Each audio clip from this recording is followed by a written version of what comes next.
a.C. Cae la última potencia que se oponía a Nabucodonosor.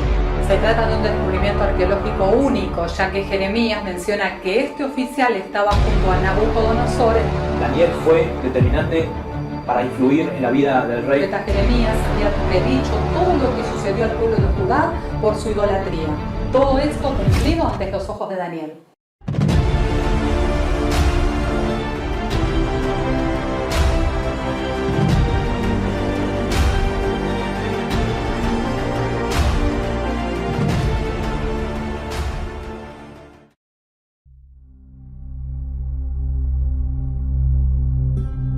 Año 605 a.C. Cae la última potencia de la región que se oponía a Nabucodonosor.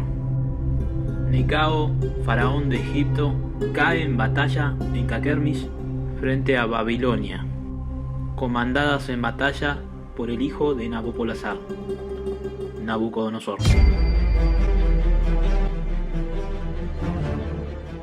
Ese mismo año se convertiría en el rey de Babilonia tras la muerte de su padre.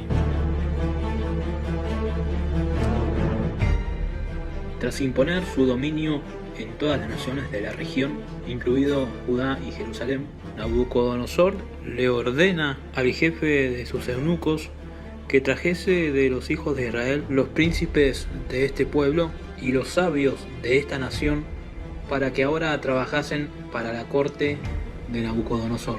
Entre estos jovencitos se encontraba Daniel. Era normal que las potencias que conquistaban reinos se llevasen cautivo al pueblo conquistado. En el caso de Babilonia vemos que realiza esto en dos ocasiones. La primera cerca del año 605 a.C., en donde lleva cautivo de los de Judá a los príncipes y sabios, en pos de poseer los mejores sabios en la corte del rey. Pero también creían eliminar toda posibilidad de levantamiento, ya que solo dejaban en la ciudad a los de baja condición social. Pero como vemos, el último rey, Sedequías, incitó una rebelión que terminó con la destrucción completa de la ciudad y el templo que Salomón había construido. Pero ni bien llegan a Babilonia, comienzan las dificultades para Daniel y sus amigos. Por orden del rey, debían alimentarse de animales considerados impuros en la ley. Al llegar a Babilonia, no solo quieren imponerle la cultura y el idioma, también le cambian la identidad, el nombre que sus padres judíos les pusieron a nacer. Ellos debían olvidárselos y tener nombres de dioses paganos que les puso el eunuco. Daniel, en su composición, tiene el sufijo el, que deriva de la palabra Elohim y que era utilizado para mencionar a Jehová Dios. El nombre de Daniel significa Dios es mi juez, mientras que el nuevo nombre que le pusieron, Belsasar, significa el príncipe de Bel. Bel era Marduk, el dios principal de Babilonia, o sea, era un ídolo. Lo mismo le sucedió a sus amigos, que sus nombres eran Ananías, Misael y Azarías, que significaban amado del Señor, quien como Dios y el Señor es mi ayudador. Ahora deberían llamarse Sadrach, Mesach y Abed-nego, que significan iluminados por el dios Sol, quien es como la diosa Venus, y Abed-nego significa el siervo de Nego. Pero Daniel pone un alto. Él no quiere contaminarse con los alimentos impuros que el rey ordenó para ellos. Entonces, él le propone algo al jefe de los eunucos, que como dieta solo iban a comer legumbres y que estarían en buen semblante cuando tuvieran que ver al rey. Y sucedió esto. Cuando tuvieron que presentarse ante el rey, no solo que tenían un mejor semblante que los demás, sino que en todo momento, en todo lo que el rey les consultó en esa audiencia, fueron los más sabios en comparación con todos los demás. Pero cabe preguntarnos qué sucedió en Daniel, que tenía esta inquebrantable convicción por seguir la ley de Dios. La Biblia nos enseña que es lo que él se propuso en su corazón. Pero ¿podría haber otra razón que influyera en la vida de Daniel de manera transversal? Sin duda Jeremías fue influyente en la vida de Daniel, eran contemporáneos. El profeta Jeremías había predicho todo lo que sucedió al pueblo de Judá por su idolatría. Todo esto cumplido ante los ojos de Daniel. El profeta Daniel, siendo ya de avanzada edad, recurría con detenimiento los escritos del profeta Jeremías y comienza a recordar esos momentos en donde Jeremías, enfrente de todo el pueblo, reprendía a todo el pueblo de Judá a que se volviese a Dios y que se volviese del pecado de la idolatría.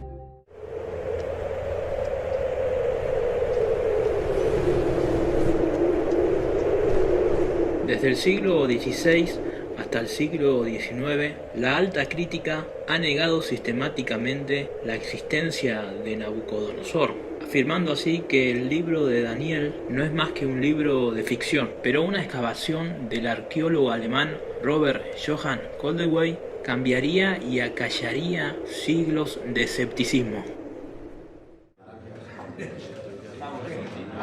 2007, Museo Británico de Londres. Michael Hurza ha descubierto en una diminuta tablilla de arcilla el nombre del general babilonio Sarsekim, quien aparece en Jeremías 39 en el asedio de Jerusalén. Se trata de un descubrimiento arqueológico único, ya que Jeremías menciona que este oficial estaba junto a Nabucodonosor en el asedio de Jerusalén. Pero los hallazgos arqueológicos no terminan ahí. En 1854 se desenterraron unos cilindros pequeños de arcilla en las ruinas de la antigua ciudad babilónica de Ur, hoy en día el sur de Irak. Entre esos documentos cuneiformes del rey Nabónido figuraba una oración por Belsasar, mi hijo mayor. Hasta los críticos tuvieron que admitirlo, se trataba de Belsasar que aparece en el libro de Daniel. Pero aún así, grandes historiadores como Heródoto no mencionan a ningún Nabucodonosor, pero la excavación de Robert Koldewey traería una prueba definitiva y contundente sobre este tema. Hoy es uno de los tesoros que está en exhibición en el Museo Real de Ontario, Toronto. Se trata de un relieve mural de un lenoble hecho de ladrillos esmaltados. Está datado entre los años 605 y 562 a.C. Entre sus ladrillos encontraron una inscripción como testimonio, como si las piedras hablasen por sí solas, de la existencia de este rey. La inscripción dice así: Nabucodonosor, rey de Babilonia, el primer hijo nacido de Nabopolassar, el rey de Babilonia. Una vez más, la Biblia muestra su inerrancia, aunque hoy en día las banderas del escepticismo fueron tomadas por el ateísmo. Aún así, siglo tras siglo, la inerrancia de la palabra de Dios sigue siendo inquebrantable. Al año siguiente de su llegada a Babilonia, Daniel tendría una de sus mayores pruebas. En el segundo año de Daniel en Babilonia, Nabucodonosor tuvo un sueño que no le permitió dormir más. Hizo llamar a magos, encantadores y caldeos. El sueño le perturbó tanto que prometió a quien interpretara el sueño regalos y gloria. Pero igual de grande era el castigo si nadie lo hacía. No solo debían interpretar el sueño, sino recordarles el sueño al rey, algo que los sabios de la corte consideraron imposible. Entonces Nabucodonosor, por edicto, sentenció a muerte a toda la corte, incluido Daniel y sus amigos. Pero Daniel no había estado en el grupo de sabios que hablaron con el rey. Cuando se entera, le dice al jefe de la guardia que le pida al rey que le concedan un tiempo, que él haría saber el sueño y su interpretación. Luego de ayuno y oración por parte de Daniel y sus amigos, Daniel por fin está preparado para la audiencia con el rey.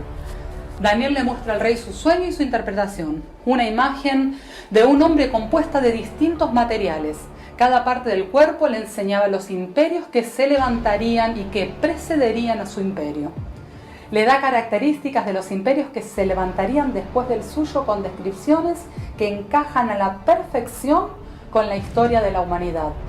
La cabeza de oro fino que representaba a su imperio, obviamente el babilónico.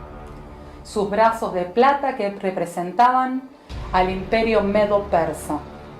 Su vientre y muslos de bronce representaban el imperio griego. Sus piernas de hierro que representaban el imperio romano y sus pies en parte de hierro y barro podrían representar a la Iglesia Católica, el barro al humanismo que gobierna la sociedad actual. El rey quedó asombrado a tal punto de declarar que Jehová era Dios de dioses y Señor de reyes, y engrandeció a Daniel y lo puso como gobernador de la provincia de Babilonia y jefe supremo de todos los sabios del imperio. Hay una gran similitud entre Daniel y José. Ambos fueron llevados cautivos en su juventud, fueron jóvenes modelos y sirvieron en una corte real. Ambos fueron perseguidos injustamente y a través de la interpretación de sueños fueron ascendidos a gobernantes. Ambos vivieron vidas puras en medio de ambientes corruptos y ambos murieron en tierras extranjeras.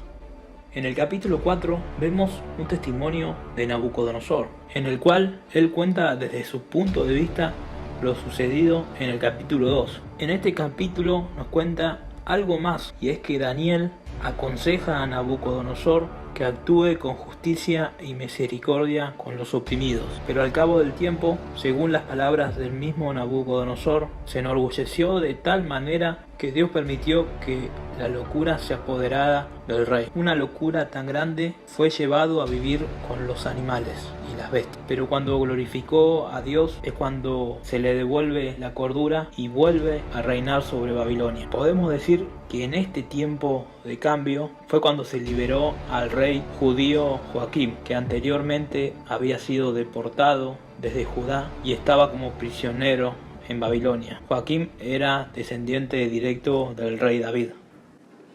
Pasó el tiempo de Nabucodonosor y comenzó a gobernar su hijo Nabonid. Durante una expedición militar dejó a su hijo, el nieto de Nabucodonosor, Belsasar, como rey. Belsasar hizo una fiesta y mandó a traer todos los utensilios del templo de Jehová. Todo el reino hizo fiesta y se emborracharon, de tal manera que no podrían defender la ciudad, aunque hasta en ese tiempo todos estaban tranquilos, ya que se decía que la ciudad de Babilonia era completamente impenetrable. El rey entonces se llena de terror al ver una mano escribiendo en la pared. Para ese momento, Daniel ya era muy famoso, como lo declara Belsasar en el capítulo 5:16. Daniel entonces interpreta las escrituras de la pared y sentencia el final del imperio babilónico esa misma noche. En ese mismo año, Daniel comenzó a tener las primeras visiones sobre el fin de los tiempos. O sea, Daniel estaba en el mayor momento de revelación de toda su vida.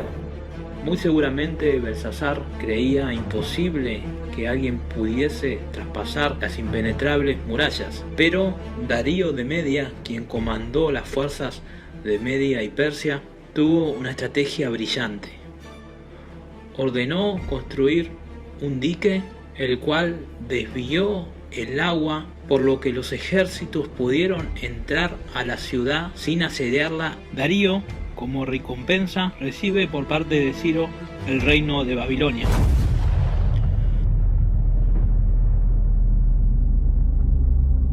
Darío era un hombre de avanzada edad, tenía 62 años cuando tomó el reino de Babilonia, y no pasó tiempo hasta que descubrió que Daniel era superior en sabiduría y ciencia a todos los sátrapas y gobernadores que él había puesto. Tanta era la confianza que incluso en el capítulo 6, versículo 3, nos dice que Darío pensó en ponerlo sobre todo el reino. Esto puede indicar que Darío quería dejarlo en su lugar porque confiaba en él y también que a su muerte lo dejaría como rey. Pero los gobernantes y los sátrapas comenzaron a buscar una forma de deshacerse de Daniel, teniendo celos por su crecimiento. Al ver que era imposible de acusarle, ya que Daniel actuaba rectamente, entonces idearon un plan. Engañarían al anciano rey, haciéndolo firmar un edicto que durante 30 días nadie podía adorar a su Dios fuera del rey. Al conocer la ley de Media y Persia, sabían que si el rey la firmaba, no había forma de abrogarla. Entonces los sátrapas, al conseguir la firma del edicto real, los sátrapas encontraron razón para acusar a Daniel y llevarlo ante el rey para que lo condenara. El rey se vio entonces engañado, pero debido a la rigurosidad de la ley de Media y Persia no podía revocar su edicto. Finalmente, Daniel es echado al foso de los leones.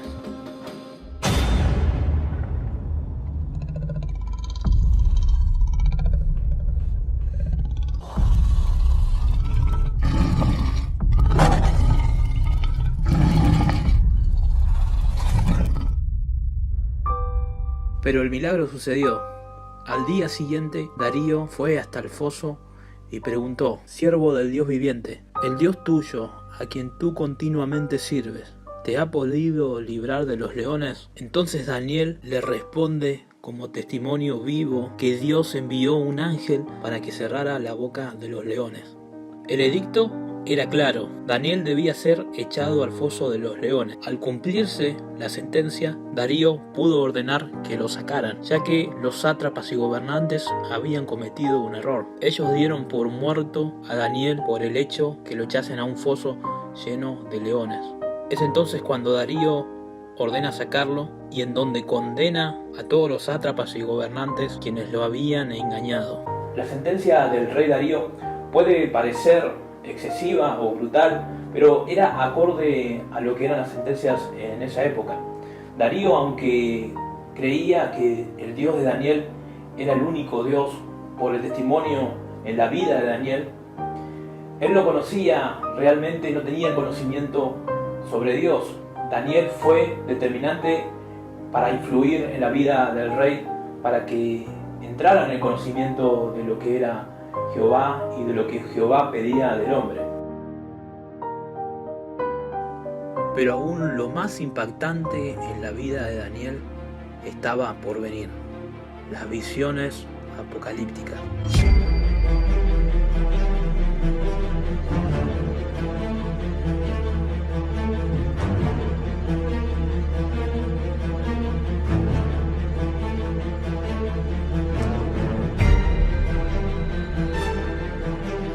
Esta primera visión la tiene en forma de sueño, en donde Daniel ve 4 bestias, las cuales da características para que el lector se imagine aquello que Daniel estaba viendo en las visiones.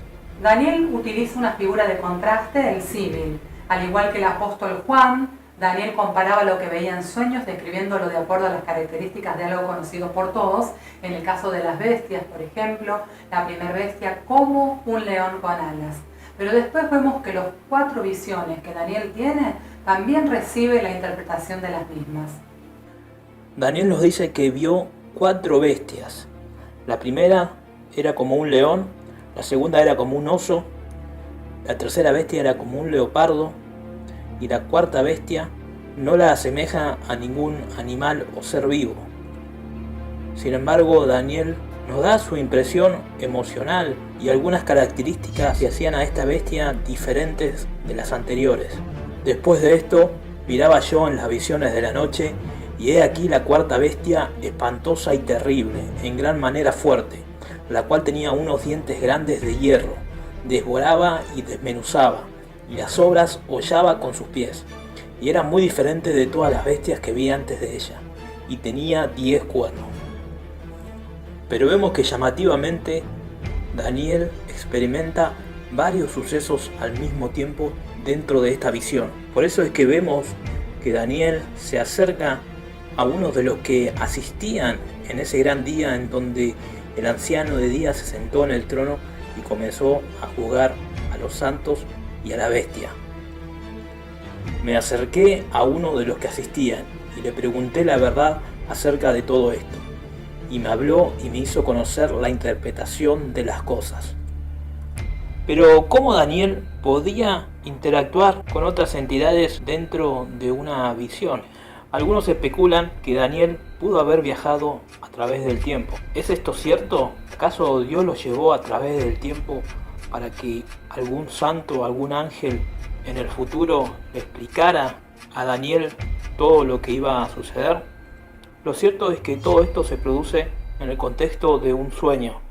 Por lo tanto, no podemos afirmar algo de esa magnitud y debemos interpretar estrictamente lo que dice el texto. Las 4 grandes bestias son 4 reyes que se levantarán en la tierra. La cuarta bestia será un cuarto reino en la tierra, y será diferente de todos los otros reinos. Y según la palabra de Dios, a toda la tierra devorará, trillará y despedazará. Los 10 cuernos de la última bestia significan que aquel reino se levantarán 10 reyes, y tras esos 10 reyes se levantará otro, el cual será diferente de los otros primeros, y a 3 de esos reyes derribará. Esta es la misma visión que tuvo Juan 600 años después, en Apocalipsis 17:12. Y este cuerno o este rey hablará cosas en contra de Dios y en contra de los santos de Dios, y los perseguirá y querrá cambiar la ley y los tiempos, como dice en Daniel 7:25, por tiempo y tiempos y medio tiempo. Según dicen los expertos, esto refiere a 3 años y medio. El relato del capítulo 7 termina con la victoria del Altísimo, quien se sentará como juez y le quitará el dominio a la bestia, y los santos heredarán la tierra en lo que Daniel denomina como el reino eterno. En el capítulo 8 ya vemos una nueva visión que tuvo Daniel, pero esta vez no fue en sueños. Él se encontraba en la ciudad de Susa, la que se convertiría en la capital del imperio persa. En esta visión ve un carnero y un macho cabrío, y ve cómo el macho cabrío derriba al carnero. Pero al igual que en la anterior visión, Daniel no comprende del todo cuál era el misterio que develaba lo que él estaba viendo. Así es que vemos la primera intervención del famoso ángel Gabriel, el mismo ángel que anunciaría a María que daría a luz al Mesías, al Hijo de Dios. Gabriel le enseña la interpretación de esta visión. El carnero era los reinos de Media y Persia, y el macho cabrío era el rey de Grecia, quien sería el encargado de derribar al imperio persa. También le interpreta cómo es que el rey de Grecia, y más que nada su imperio, sería dividido en 4. Cuando murió Alejandro Magno, el imperio se dividió entre sus generales de confianza. Comenzó un periodo llamado helenización, en el cual los pueblos que estaban dentro del imperio comenzaron a tomar las costumbres de la cultura griega. Fue tan fuerte la influencia que en los tiempos del Imperio Romano, cuando Jesús predicaba, el idioma que utilizaban todas las provincias era el griego. Durante la campaña militar que Alejandro Magno emprendió contra Persia, y en su paso luego de conquistar Tiro y con rumbo a Egipto, el encuentro con la ciudad de Jerusalén era inevitable. El sumo sacerdote en Jerusalén en el año 323 a.C. era Onías I. Y en efecto, según el Talmud y según el historiador Flavio Josefo, el sumo sacerdote salió al encuentro de Alejandro Magno. Muchos han especulado, y no es descabellado afirmar que el sumo sacerdote le haya mostrado a Alejandro Magno el libro de Daniel, más específicamente el capítulo 8, enseñándole cómo la palabra de Dios, por medio del profeta Daniel, ya había anunciado la llegada y las victorias de Alejandro Magno y de Grecia. Pero según el Talmud y el libro de Flavio Josefo, en ambos relatos el sumo sacerdote del templo de Jerusalén, temiendo que Alejandro fuera a destruir la ciudad, salió a su encuentro antes de que llegara. La narración describe cómo Alejandro, al ver el sumo sacerdote, se bajó de su caballo e hizo una reverencia. En el relato de Flavio Josefo, cuando el general Parmerio le preguntó la razón, Alejandro respondió: no hizo una reverencia ante él, sino ante el Dios que lo ha honrado con el sumo sacerdocio, pues he visto a esta misma persona en un sueño. Alejandro interpretó la visión del sumo sacerdote como un buen presagio, y por lo tanto se apiadó de la ciudad de Jerusalén, absorbiéndola pacíficamente. El fin del capítulo 8 nos presenta a alguien que iba a traer ruina sobre Jerusalén, y estamos hablando del infame Antíoco Epífanes.